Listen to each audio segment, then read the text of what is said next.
নমস্কার বন্ধুরা, tarot for you 222 চ্যানেলের পক্ষ থেকে আজকে আমি নিয়ে এলাম তোমাদের জন্য একটি নতুন ভিডিও। যে ভিডিওতে তুমি জেনে নিতে পারবে তোমার পার্টনারের আজকে সকালবেলা তোমার জন্য ফিলিংস ঠিক কী ছিল।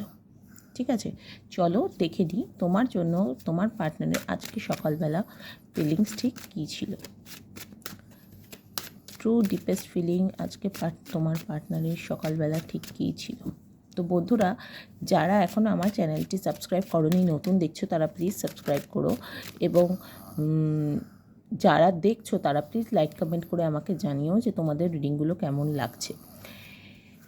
এই রিডিংগুলো কিন্তু প্রত্যেকটি ভিডিও রিডিংই কিন্তু general reading, collective reading, timeless reading এবং কোনো জেন্ডার স্পেসিফিক কিছু নয়। তোমরা যারা আমার ভিউয়ার আছো, আমি তাদের এনার্জির সঙ্গে খুব সহজে কানেক্ট করতে পারি, তাই জন্য সাবস্ক্রাইব করলে আমার তোমাদের এনার্জিটা ধরতে সুবিধা হবে। তো প্লিজ বন্ধুরা সাবস্ক্রাইব করো, কেমন? আর আমাকে প্লিজ লাইক কমেন্ট করে জানিও বা হোয়াটসঅ্যাপেও জানাতে পারো যে কেমন লাগছে তোমাদের ভিডিওগুলো, আমার রিডিং কেমন লাগছে, বা তোমাদের কোনো সাজেস্টেড টপিক থাকলে জানিও। যদি মনে হয় যে পার্সোনাল রিডিং নেবে তাহলে আমাকে হোয়াটসঅ্যাপ করো, তো আমি তোমাদের সেই সময় বলে দেবো, কেমন? তো চলো দেখি কী ভাবছে তোমার পার্টনার তোমাকে নিয়ে, কী ভাবছিল তোমার পার্টনার তোমাকে নিয়ে আজকে সকালবেলা ঠিক কী ভাবছিল। চলো দেখি। The World, 5 of Swords, 9 of Pentacles,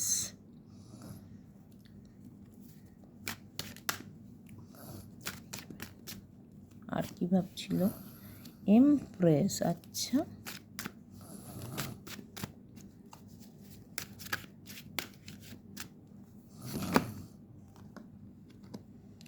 king of সর্ডস,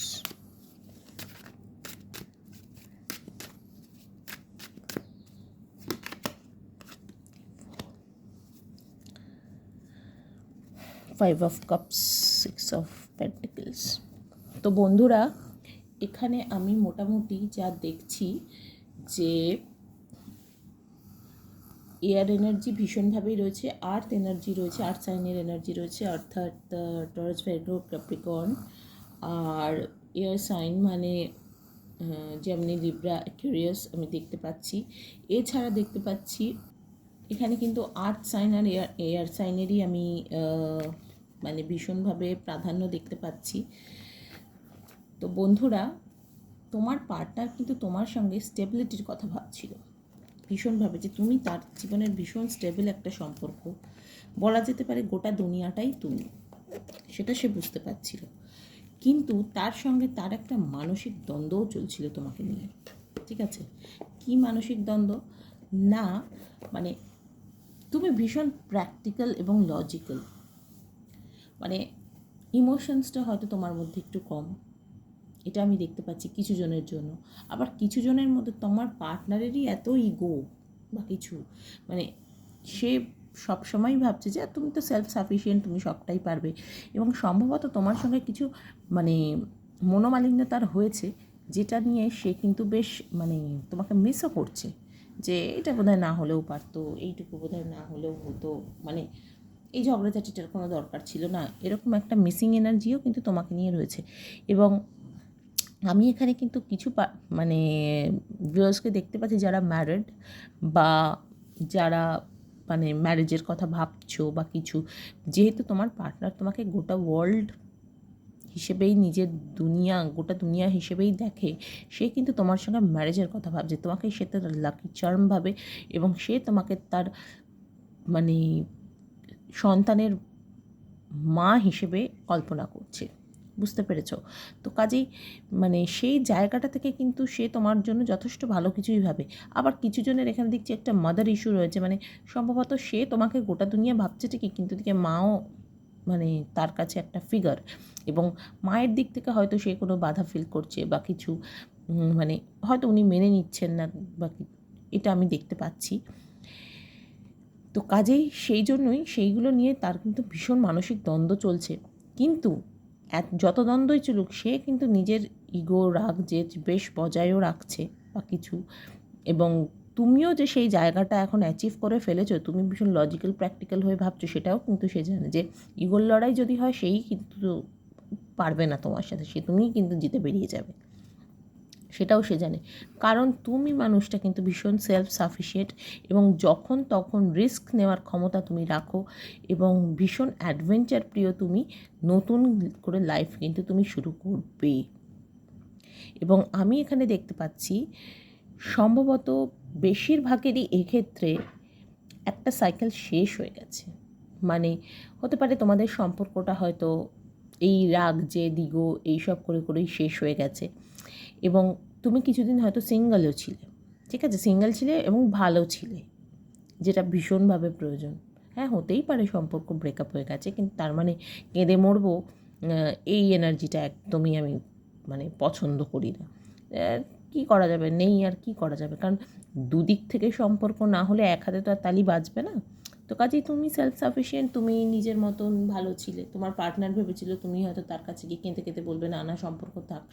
তো এবার দেখো তোমার পার্টনার কিন্তু সেরকমই এক্সপেক্ট করেছিল, সেই জন্যই সে হয়তো হাত পা গুটিয়ে বসে নিজের মনেই দ্বন্দ্ব করেছিল, যাবো কি যাবো না, ফোন করবো কি করবো না, কিন্তু সে কোনো অ্যাকশনই নিয়েছে বলে আমি এখানে দেখতে পাচ্ছি না। কিন্তু সে কি দেখছে, তার সঙ্গে সম্পর্কটা শেষ হওয়ার পর হয়তো তোমার এঙ্গেজমেন্ট হয়ে গেছে বা তোমার ম্যারেজ হয়ে গেছে এবং সেই জন্য সেইগুলো নিয়ে কিন্তু সে তোমাকে নিয়ে ভীষণই ভাবছে এবং সে এই সত্যিটা বুঝতে পেরেছে যে তুমি তার জন্য একদম পারফেক্ট ছিলে, তুমি তো লাকি চার্ম জীবনে। সেই জিনিসটা কিন্তু এবার তার চলে গেছে এই মানসিক দ্বন্দ্ব কাটাতে কাটাতে, ঠিক আছে। মানে ভীষণ পার্টিকুলার, তো মানে গোলটা কিন্তু তুমি কিন্তু ফোকাসড, সেইটা কিন্তু মানে তোমার পার্টনার যথেষ্ট ভালোভাবে জানে যে তুমি খুবই ফোকাসড এবং সেই জন্যই তুমি কিন্তু আবারও নতুন করে শুরু করে ফেলেছো তোমার লাইফ। কিন্তু তোমার পার্টনার এখনও এগোতে পারেনি, সে এখনও কেঁদে কেঁদেই সময় কাটাচ্ছে এবং সে কিন্তু জানে যে তোমার সঙ্গে তার ইকুয়াল গিভ অ্যান্ড টেক হয়নি, ইকুয়াল গিভ অ্যান্ড টেকটা হয়নি বলেই কিন্তু এই সম্পর্কটার আজকে এরকম সিচুয়েশন। কিন্তু সে কিন্তু আবারও তোমার দিকে এগোবার কথা ভাবছে, আবারও তোমার সঙ্গে যোগাযোগ করার কথা ভাবছে, আমি সেটা দেখতেই পাচ্ছি। তো চলো বন্ধুরা দেখি তোমাদের জন্য গাইডেন্স কী আছে, চলো দেখি গাইডেন্স কী আছে।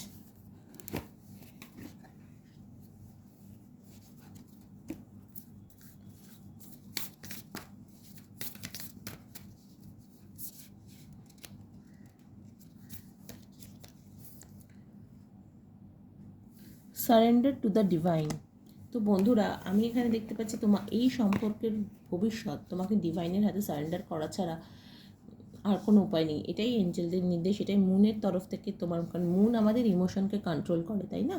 তো মুন কিন্তু তোমাকে বলছে তুমি ডিভাইনের কাছে তোমার ইমোশনস, তোমার মনের ইচ্ছা সব কিছু সারেন্ডার করে দাও। ডিভাইন ঠিক করে দেবেন যে তোমার জন্য ডিভাইন টাইমিং কী বা তোমার divine mail partner K. Have faith in your dreams. একদম বন্ধুরা, তোমার যা মনে হচ্ছে সেটা কিন্তু তুমি তোমার ড্রিমসগুলোকে কিন্তু তুমি বিশ্বাস করে মানে রেখো মনের মধ্যে, কারণ সেই বিশ্বাসই কিন্তু তোমাকে একদিন তোমার স্বপ্নগুলোকে সত্যি করতে সাহায্য করবে। কারণ আমরা কিন্তু সবসময় একটা কথা বলি, দেখবে বিশ্বাসে মিলায় বস্তু তর্কে বহুদূর। অ্যাবসলিউটলি কারেক্ট একদম কথাটা। আমরা যদি অ্যাকচুয়ালি এখানে ম্যানিফেস্টেশনের কথা বলা হচ্ছে, তো ম্যানিফেস্ট কিন্তু মানে করতেই হবে, ম্যানিফেস্ট করলে তবেই কিন্তু তোমার স্বপ্ন সত্যি হবে। তুমি দেখো নতুন যখন আমরা কোনো পথে এগোই, সেখানে হ্যাঁ রিস্ক আছে জানি, হয়তো অনেকে না বলছে সেটাও আমরা জানি, বা তোমার পার্টনার হয়তো তোমার দিকে এগোতে চাইছে, আবারও নতুন করে শুরু করতে চাইছে, কিন্তু তাকে কেউ না কেউ তো ডেফিনেটলি আটকাচ্ছে, সেটাও আমি দেখতে পাচ্ছি। কিন্তু তুমি এই কথাটা মনে রেখো, তোমার ভালোবাসাটা যদি খাঁটি হয়, তোমার পার্টনার কিন্তু তোমার ম্যানিফেস্টেশনের জোরে তোমার কাছে ফিরে আসবেই আসবেই আসবে। Nothing is set yet in stone, মানে তোমার এখনও অবধি কিন্তু কোনো কিছুই নষ্ট হয়নি, এখনও অবধি কিছু নষ্ট হয়নি, এখনও মনোমালিন্য চলছে, missing energy, equal give and টেকের এনার্জি এখনও রয়েছে। তো কাজেই এখনও কিন্তু রাশ তুমি টেনে ধরতে পারো। যদি ছোটোখাটো কোনো মনোমালিন্য হয় চলো একটু মিটিয়ে নাও, যে হ্যাঁ তোমারও দোষ ছিল, আমারও দোষ ছিল, দুজনের দোষটা একটু মেনে নিলেই কিন্তু সম্পর্ক আবার ইজি হয়ে যায়, তাই না? তো দেখো বন্ধুরা, ফুল মুন তোমাদের জন্য কিন্তু বেশ ইম্পর্টেন্ট, কারণ ফার্স্ট কার্ড আমরা সবসময় বলি ভীষণ ইম্পর্টেন্ট। সামনের পূর্ণিমাটা তোমরা একটু দেখো, সেই জায়গাটা কিন্তু মানে বেশ ইম্পর্ট্যান্ট। এবং এই ক্রেসেন্ট মুনটা যখন আসে সেই সময় সম্ভবত তোমার স্বপ্ন সত্যি হওয়ার একটা সুযোগ আমি দেখতে পাচ্ছি। তো ওয়াক্সিং ক্রেসেন্ট মুন। তো বন্ধুরা, তোমরা কিন্তু মানে মন খারাপ করে কেউ বসে থাকো না, কারো যদি সম্পর্কে ব্রেকআপ হয়ে গিয়ে থাকে বা কিছু, বা তোমার পার্টনারই হয়তো মানে তোমাকে হারাবার ভয় পাচ্ছে, এখন অন্তত তোমাকে হারাবার ভয়টা তার কিন্তু হয়েছে, সে কিন্তু তোমাকে যথেষ্ট মিস করছে, আমি সেটা দেখতেই পাচ্ছি, কারণ সে জানে তোমার সঙ্গে সে ঠিক করেনি, ইকুয়াল গিভ অ্যান্ড টেক হয়নি, তুমি দিয়েই গেছে, তুমি গিভিং এনার্জিতে ছিলে, কিন্তু সে শুধুই রিসিভ করে গেছে, কোনো কিছু দেওয়ার প্রয়োজন সে বোধই করেনি, মানে টেকেন ফর গ্রান্টেড হয়ে গিয়েছিল ব্যাপারটা।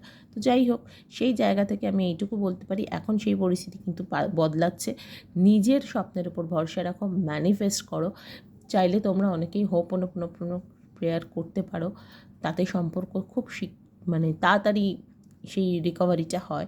তো আজকে তাহলে এইটুকুই থাকলো বন্ধুরা, তোমরা সবাই কিন্তু আমাকে জানিও লাইক কমেন্ট করে যে তোমাদের রিডিংটা কেমন লাগলো। কেমন?